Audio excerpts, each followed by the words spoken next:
Hello મિત્રો, શેરબજારની વાતોમાં મિત્રો ઘણા દિવસથી આપણે વિડીયો બનાવ્યો હતો અને તબિયત તો ઓકે, પણ સરપંચની ચૂંટણીઓનું થોડુંક ભારણ હતું, થોડીક જવાબદારીઓ હતી અને મારે કુટુંબનો ભાઈ ચૂંટણી લડતો હતો. ટફ ફાઇટ હતી, ત્રિપોખીઓ જંગ હતો અને સતત મહેનતને કારણે વિડીયો બની શક્યો નથી. વિચારો કાલે સફળતાપૂર્વક આપણે 800 વોટની લીડથી ચૂંટણી જીતી ગયા છે અને હવે રેગ્યુલર વિડીયો બનશે. ચૂંટણીની વાત જવા દો, હવે બજારની વાત કરીએ કે જુઓ, ઈરાન અને ઇઝરાયલનું યુદ્ધ અમેરિકા વચ્ચે કૂદવું પડ્યું, પણ એનાથી બજારની કોઈ મોટી વધારે ઇફેક્ટ થઈ નથી. આજે નિફ્ટી જે એનો 26,277 હાઈ હતો એનાથી 1,000 પોઈન્ટ નીચે, એટલે કે 25,244 ઉપર ટ્રેડ થઈ જશે. કાલે પણ સરસ 200 પોઈન્ટ 0.80% વધારો હતો. સેન્સેક્સમાં 82,755 700 પોઈન્ટ 1% આસપાસનો વધારો હતો. મિડકેપમાં ઓછો વધારો હતો, 0.5% વધારો હતો. NSE ઉપરના શેરો 1,957 વધતા હતા અને 654 શેરોમાં ઘટાડો હતો. હવે બે કંપનીઓની વાત કરી છે કે બે કે ત્રણ કંપનીઓ. મિત્રો, આપણે દરેક વિડીયોમાં કહેતા આવ્યા છે કે જુદા જુદા સેક્ટરની કંપનીઓ લેવી, દરેક સેક્ટરની એક બે પોર્ટફોલિયો મેળવી, પરંતુ એક જ કંપની એવી હોય જે જુદા જુદા સેક્ટરમાં કામ કરતી હોય. તો તમે એક કંપનીનો શેર ખરીદી લો તો એનો બિઝનેસ 3-4 સેક્ટરમાં કરતી હોય, એ તમને બેનિફિટ મળે. દાખલા તરીકે રિલાયન્સ આજે 1,467 રૂપિયા ઉપર ચાલી રહ્યો છે, એક વખત 1,100માં મળતો હતો અને કાલે પણ એમાં 0.5% વધારો હતો. એનો EPS જુઓ તો 51 રૂપિયા પ્રતિ શેરે કમાણી છે, PE 28 છે, સરસ PE ઉપર ચાલી રહ્યો છે. એનું બિક વેલ્યુ 1,255, લગભગ એના શેરની વેલ્યુ જેટલું તો એનું બુક વેલ્યુ છે, એટલે કે ગુડ એસેટ છે, ખૂબ મોટી એસેટ રિલાયન્સ પાસે છે. ફેસ વેલ્યુ 10 છે, માર્કેટ કેપ 19,85,619, આપણા દેશની મોટામાં મોટી કંપની છે. તમે જો રિલાયન્સનો એક શેર ખરીદ્યો તો તમે રિલાયન્સના જેટલા બિઝનેસ છે, ક્રૂડ ઓઇલનો બિઝનેસ, જીઓ ટેલિકોમનો બિઝનેસ, પછી આવા અલગ અલગ જીઓ રિટેલનો બિઝનેસ, એવા ઘણા નાના નાના બિઝનેસ આ કંપની કરે છે. મોટા બિઝનેસ અને નાના બિઝનેસ. મોટા બિઝનેસમાં એના પાસે 4 મોટા બિઝનેસ છે અને એ બધામાં તમને એમાં એક કદાચ બિઝનેસ ઓછો ચાલ્યો હોય તો બીજો બિઝનેસમાં વધારે એને પ્રોફિટ થાય. અને ભવિષ્યમાં આ કંપની જો જીઓ ટેલિકોમ અલગ કરશે, જીઓ ફાઇનાન્શિયલ અલગ કર્યું 2 વર્ષ પહેલાં, એમ જીઓ ટેલિકોમ અલગ કરે કે જીઓ રિટેલ અલગ કરે તો તમે જેટલા શેર આજે ખરીદ્યા છે રિલાયન્સના, એટલા શેર તમે જે કંપની નોખી પડે એના શેર વગર પૈસે તમને મળી જાય. મિત્રો, મોટી કંપનીનો આ યુઝ આપે, 2 વર્ષે બોનસ આપે, સારામાં સારું ડિવિડન્ડ આપે.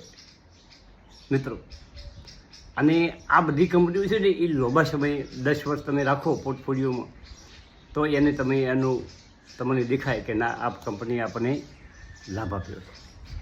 હવે બીજી કંપની છે જીઓ ફાઇનાન્સ. જે આ ઘટાડો આવ્યો, ભયંકર ઘટાડો, એમાં કંપની 200 જતી રહી હતી.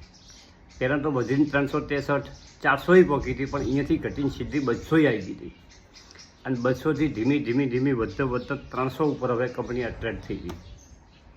અને આ કંપની બહાર પડ્યા પછી હજી લગભગ 2 વર્ષ તો થઈ ગયા હશે. મારે એ સમયમાં રિલાયન્સના 400 શેર હતા, એટલે મને 400 જીઓ ફાઇનાન્સના આવ્યા. એના પછી રિલાયન્સે બોનસ આપ્યું એટલે રિલાયન્સના તો 800 છે. પણ આ જીઓ ફાઇનાન્સ છે ને એ એના બિઝનેસના લાયસન્સો અને બીજી પ્રક્રિયાઓને એમાં એના 2 વર્ષ નીકળી ગયા. હવે એનો બિઝનેસ પાટા ઉપર આવશે અને પાટા ઉપર આવશે. આ રિલાયન્સનું બચ્યું છે, એનો રિલાયન્સના ઓઠ ઉપર ચાલી રહ્યું છે. એની માતૃસંસ્થા રિલાયન્સ છે. એ કમ નથી કરવાની, પણ તમારું વિઝન લોંગ ટાઈમ હોવું જોઈએ. તમે એમ કહો કે મને 2 વર્ષમાં મને જીઓ આટલા પૈસા આપી દેશે, તો એવું શક્ય નથી. પણ તમે પોર્ટફોલિયોમાં 10 વર્ષ રાખો, તમારા પૈસા બનાવી આપશે જીઓ ફાઇનાન્સ. હવે અને ત્રીજી કંપનીની વાત કરવી છે મારે, કે લોયડ એન્જિનિયરિંગ.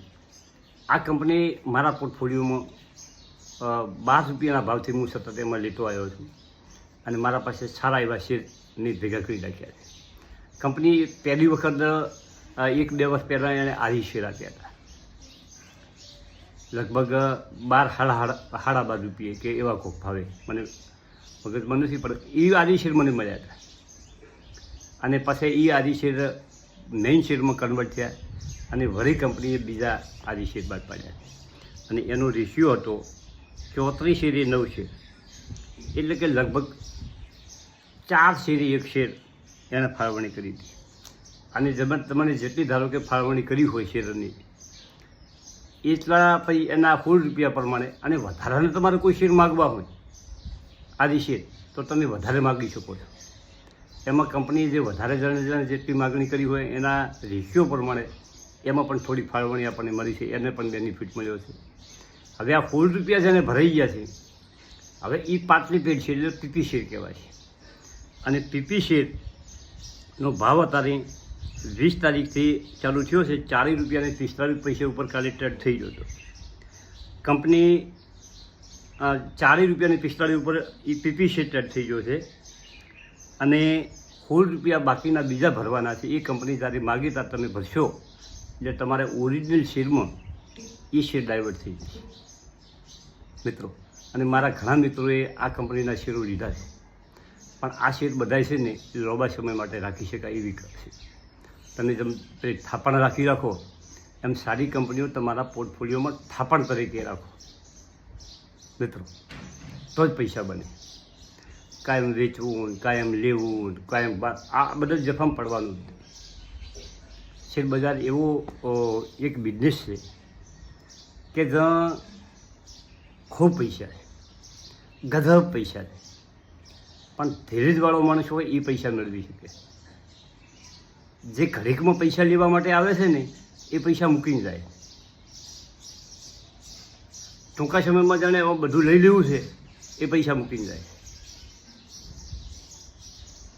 પણ જેના પાસે ધીરજ છે, જેના પાસે ક્ષમતા છે, જે એની કેપેસિટી પ્રમાણે કામ કરે છે, એ મનુષ્યમાં પૈસા બનાવીને જાય છે.